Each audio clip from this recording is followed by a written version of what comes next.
Two incidents in a week. Today, Chester County school officials, they'll hold a special meeting focused on school safety. Those security issues had parents, students, and teachers on edge. Our education reporter, Mary Calkins, is live this morning with more on what prompted this meeting. Mary?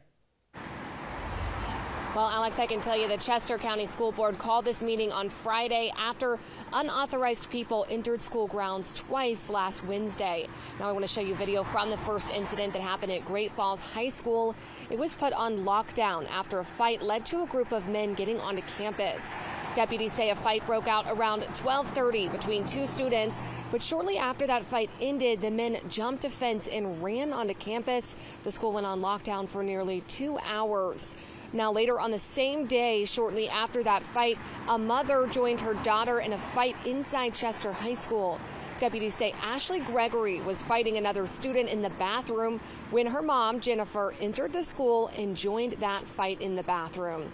Now take a look at the Chester County Schools Facebook page. The district says there will be no public comments allowed at today's meeting.